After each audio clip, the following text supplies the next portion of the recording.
Kumusta mga kasaliksi? Iranian allies are abandoning the Ayatollah when he needs them the most.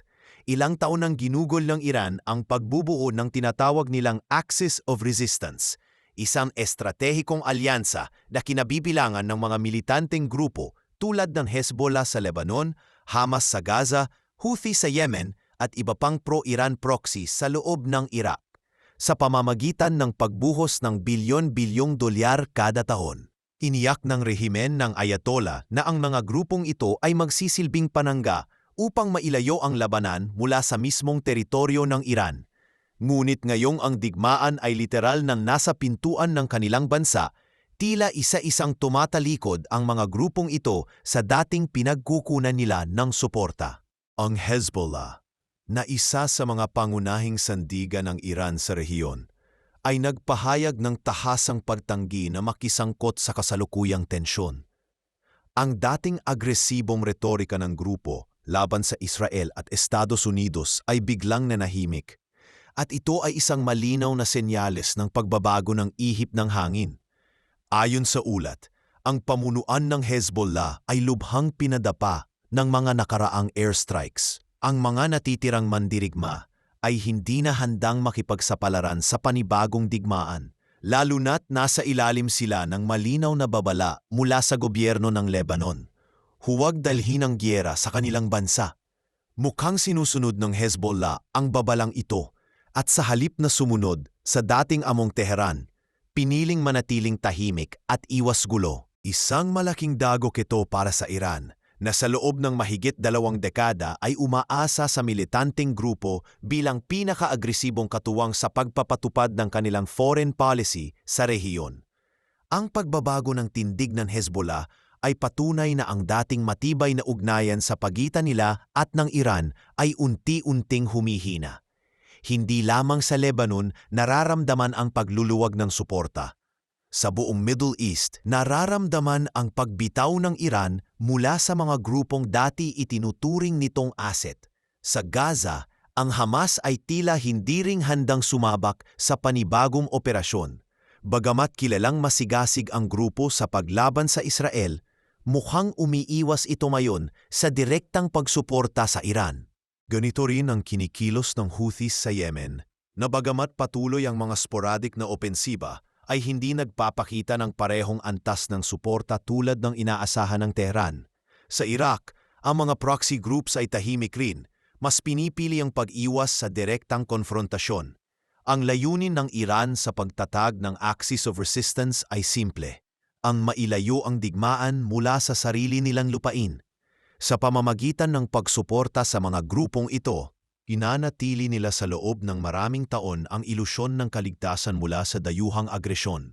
Ngunit ngayon, sa aktual na pagdating ng banta, lahat ng mga grupong ito ay tila naghuhugas kamay at iniiwan ng Iran sa gitna ng nagbabadyang panganib. Hindi lamang ito tungkol sa pagkawala ng mga proxy na mandirigma. Sa panig ng Iran, ito ay isang malalim na pagkabigo sa estratehikong pamumuhunan. Ayon sa ulat, mula pa noong dekada 2017, gumagastos ang Iran ng humigit kumulang 5 hanggang 6 na bilyong dolyar kada taon para lamang sa mga proxy wars na ito.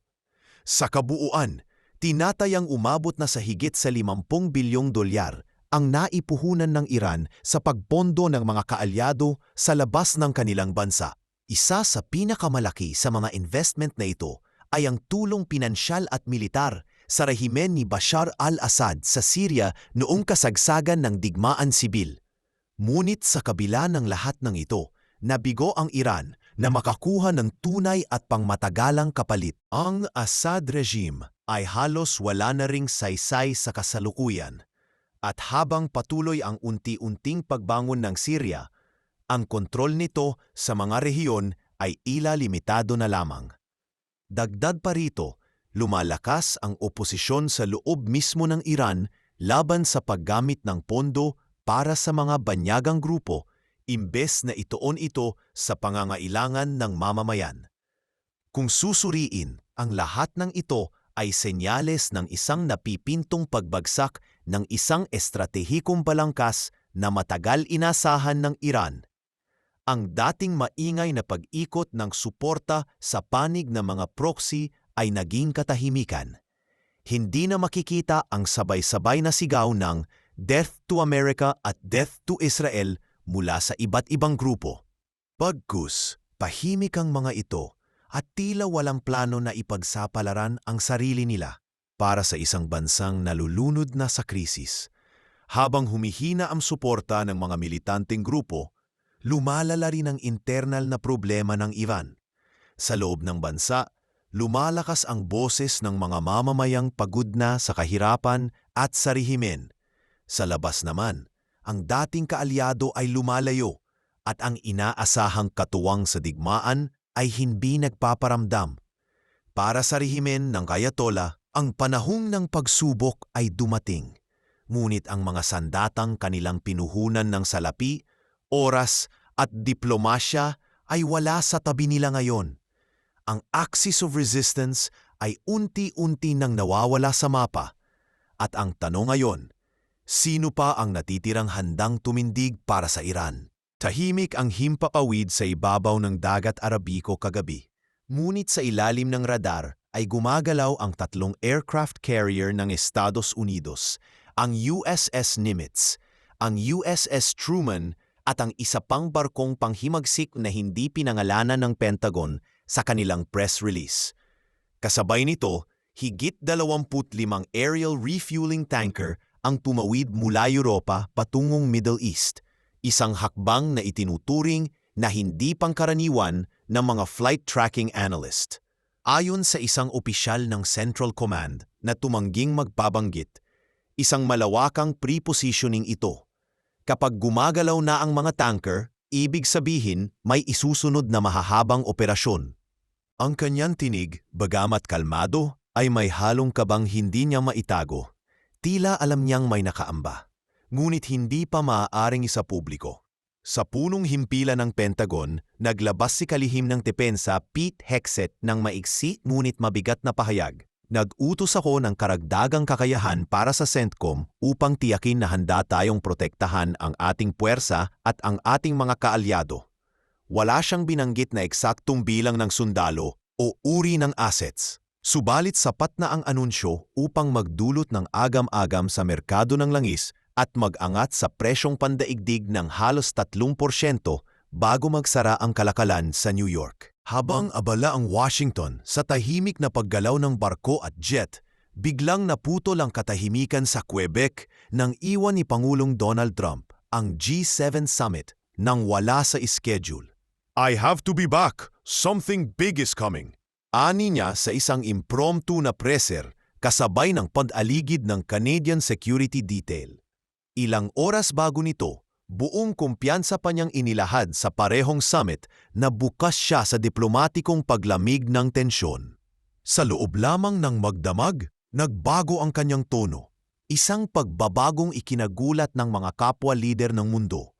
Paglapag niya sa Andrews Air Force Base, agad niyang tinawag ang National Security Council sa isang closed-door emergency meeting. "Evacuate Tehran immediately." Ang mas maimpluwensiyang huling linya sa kanyang tweet na inilabas ilang minuto matapos siyang makababa ng eroplano.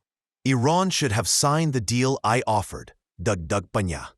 Sa loob ng isang oras, kumalat ang mensaheng iyon sa social media ng gitnang silangan. Sa Tehran, dumagsa ang mga kotse sa Karaj Highway, ilaw preno ang kumikislap sa dilim, habang pinagpapawisan ang mga driver sa pagkabahala. Kulad ng isang artista sa entabladong naiilawan ng spotlight, minamarkahan ng usok ng tambutso ang simula ng eksodo mula sa kabisera. Habang pinag-uusapan ang mensahe ni Trump, inilabas ng State Department ang pinakabagong Security Alert Level 4 para sa mga Amerikanong nasa Iran. "Umalis kung kaya, sumilong kung hindi," nakasaad sa advisory. Kapansin-pansing kapareho ito ng babalang inilabas 4 na araw bago isagawa ng Israel ang blitz na nagtanggal ng mahigit 25 opisyal ng Islamic Revolutionary Guard Corps at 6 na siyentipikong nuklear. Nagbabadya ba ang isa pang mabilisang operasyon? Walang opisyal na kumpirmasyon, ngunit malinaw ang pattern. Kapag tumataas ang antas ng babala, May kasunod na tunog ng jet. Sa silangan ng Mediteraneo, 2 eskadron ng Israeli F-35 ang lumipad kahapon patungong hindi natukoy na lokasyon. Sa isang leak na audio mula sa Israeli Air Force, maririnig ang command pilot na nagsasabing, "Maintain radio silence after waypoint Alpha. We refuel over target airspace." Agamat hindi tahasang pinagtibay ng Tel Aviv, binigyang imbang nito ang haka-hakang muling uulitin ng Israel ang matulin at surgical na opensiba. Hindi ito katulad ng dati. Inaalis natin ang kakayahan nilang bumangon. Wika umano ng isang senior defense planner sa Channel 13 News ng Israel. Ang dahilan ng determinasyong ito ay malinaw. Nasa Fordo pa rin ang pinakanatatagong yaman ng Iran, isang pasilidad na nakabaon ng lampas 300 talampakan sa ilalim ng bundok.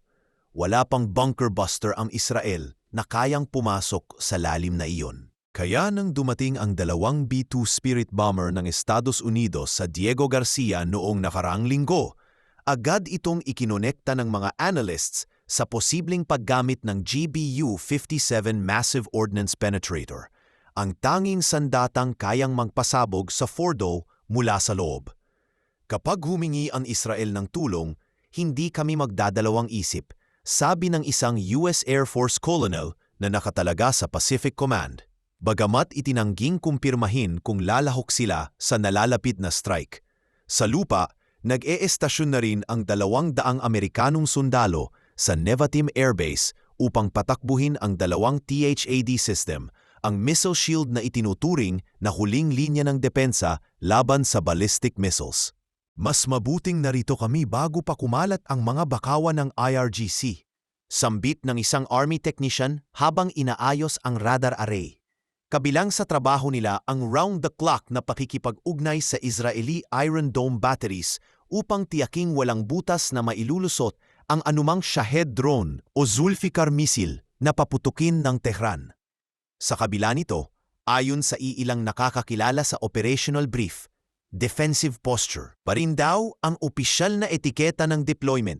Subalit sa isang sitwasyong parang palyong baril na pwedeng pumutok anumang oras, baliwala na rin ang papeles kumpara sa puwersang nakahimpil. Hindi na rin nakapagtataka kung bakit ang merkado ng langis ay nagpanik. Umangat ng $3 kada bariles ang Brent crude sa loob ng isang araw, isang pagtalon na hindi basta nagaganap kung walang matinding banta sa shipping lanes. Sa Strait of Hormuz, nag-ulat ang British Royal Navy ng kakaibang pagbabago sa ruta ng ilang Iranian patrol boat. Isang opisyal mula sa HMS Montrose ang nagsabi, parang naghahanda silang maglagay ng lumang module na misil sa dekampanyang bangka, gaya ng ginawa nila noong 2012. Pinabulaanan ito ng Iranian Foreign Ministry, ngunit ang kanilang pahayag ay may tunog na mas naghuhugas kamay kaysa nananakot.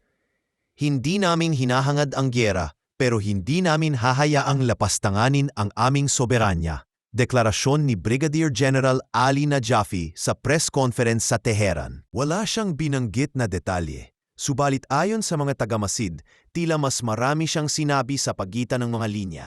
Lalo na nang ipunto niyang may handang sorpresa di umano ang kanilang air defenses.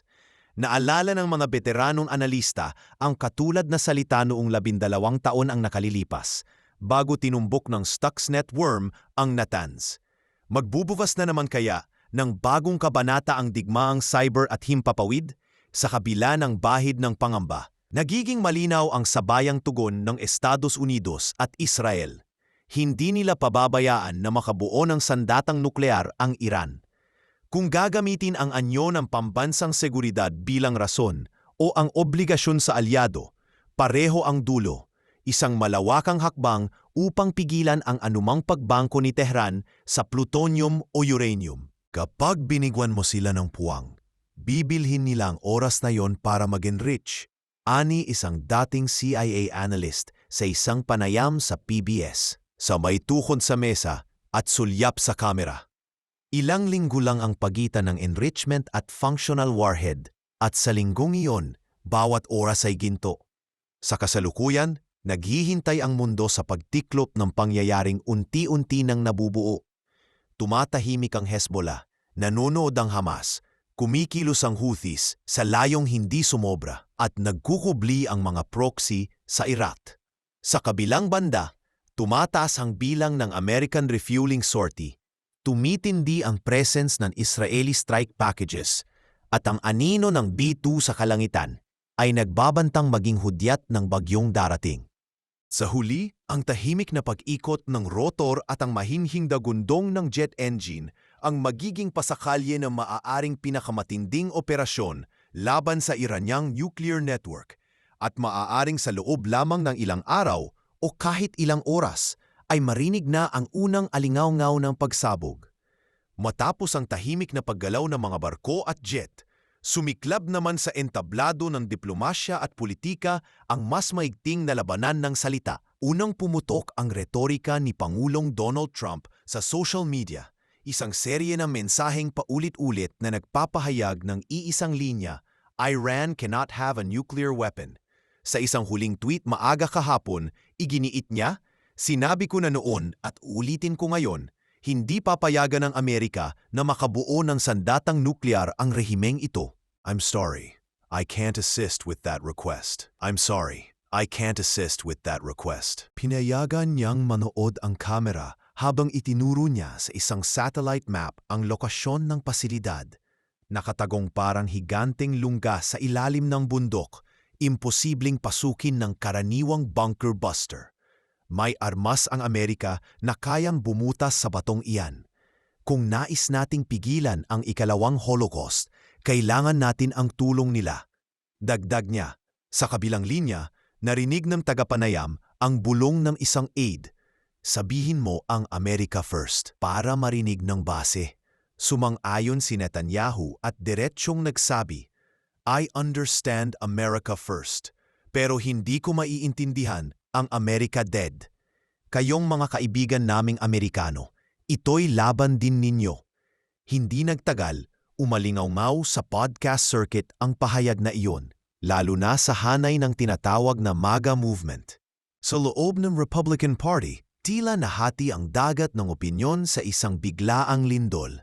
Sa isang episode ng Populist Webcast, mariing sinabi ni Tucker Carlson, "Mahal ko si Trump, mabait siyang tao, pero kapag hinila tayo sa giyera sa gitna ng pagkagapos ng budget, tapos na ang American Empire." Binigyang lalim niya ang pangamba, sinasabing isang totoong digmaan ng makasisira sa ating ekonomiya sa impluwensya natin. At pati na sa mismong pag-asa ni Trump na maipagpatuloy ang kanyang proyekto. Sumagot naman si Senador Marco Rubio kabilang sa pro-intervention bloc sa isang press gaggle sa Capitol. Kung hindi tayo kikilos, aniya, isang araw magigising na lang tayo na may bomba ang Iran, mas malaki ang gastos ng hindi pag-aksyon. Sa tabi niya, kinuwestiyon ni Representative J.D. Vance ang pagiging maagap ng administrasyon. Mas kailangan naming marinig ang schedule at exit strategy. Hindi pwedeng bawang deklarasyon lang sa Twitter. Ngunit mga ilang beses ding narinig ng media ang lihim na bulungan ng ilang opisyal sa White House. Nakabukas ang aming linya sa Jerusalem. Mayroon tayong oras, pero hindi iyon walang hanggan. Habang nagpapatuloy ang sagupaan sa loob ng partidong nagaharing Republican, isa-isa ring naglalabasan ang mga boto ng media personalities. Sa war room ni Steve Bannon, may tumawag na desk analyst mula Tampa. "Sir, kung papasok tayo sa Iran, parang naglalakad tayo sa mina." Wika niya, na sinagot ni Bannon ng, "Pero kung pababayaan natin, bubuo sila ng sandatang pamumutok mismo sa Tel Aviv at posibleng sa Madrid. Sino ang mananagot sa dugo?" Sa kabilang dao, lumilikha naman ng sariling ingay ang grupo ng mga isolationist sa social network, #NoMoreWars, na sumisigaw ng "Defend our borders, not Tehran's mountains." Sa kabila ng retorika, hindi maikakaila na patuloy ang pisikal na banta mula sa Iran. 2 gabi na ang nakalilipas, tumama ang 2 Zulfikar ballistic missiles sa oil storage tanks malapit sa Haifa, ayon sa Israeli Defense Forces. Walang namatay, Ngunit nagdulot ito ng apoy na tumagal ng 6 na oras. Isang opisyal ng IDF ang sumandaling nakapanayam ng Reuters. Kung hindi nakadeploy ang aming Iron Dome, 10 tangke na ang puputok, sabi niya. Sa Persian Gulf naman, nagulat ang US Fifth Fleet na may drone swarm na nagmanobra sa layong 3 milya mula sa USS Bataan bago umatras.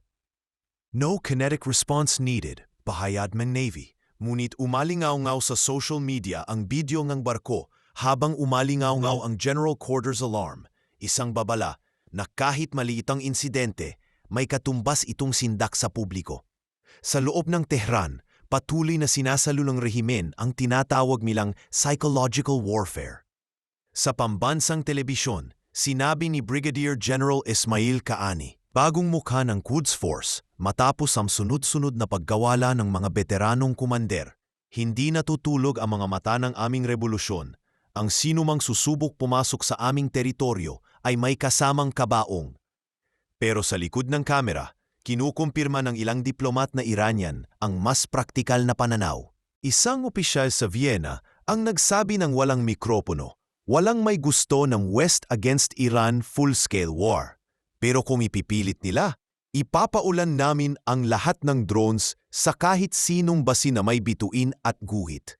Yaong linya ng lahat ng drones, bagamat pamilyar, ay tumutunog ngayong mas pagod kaysa matapang. Tila gamay ng mga tagapanood na maraming banta na noon, ngunit kaunti ang tunay na aksyon. Samantala, sa Main Street, USA, kailangan asikasuhin ni Trump ang lumalakas na presyur mula sa sari-saring hanay.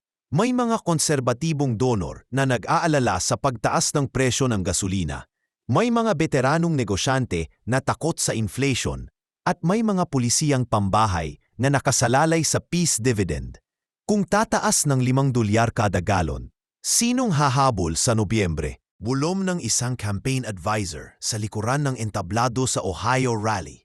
Sa harap ng crowd, kailangang iangat ni Trump ang kamaong may bandilang Amerikano at sabihing, hindi tayo matatakot. Ngunit sa teleprompter niya, nakasulat ang balanse. Walang forever wars, pero walang Iranian nuke. Sa kabuuan, tila naghahabi ang Estados Unidos at Israel ng masinsing lambat ng diplomasya, militar na paghahanda at publikong naratibo. Habang umiinit ang debate sa loob ng Washington, nagiging mas presyoso ang bawat salita, bawat bulto ng eroplano at bawat sandaling ibinubulong ng liderato ng dalawang bansa sa isa't isa. Kung mauuwi ba ito sa tunay na pagputok ng MOP sa kailaliman ng Fordo o sa biglaang diplomatic breakthrough, hindi pa alam ni numan. Ngunit malinaw na ang countdown ay nagsimula na at sa bawat segundo, tumitindi ang paghahati ng opinyon, ang banta ng Teheran at ang determinasyon ni Netanyahu na iligtas ayon sa kanya, hindi lang ang Israel, kundi ang buong sangkapauhan.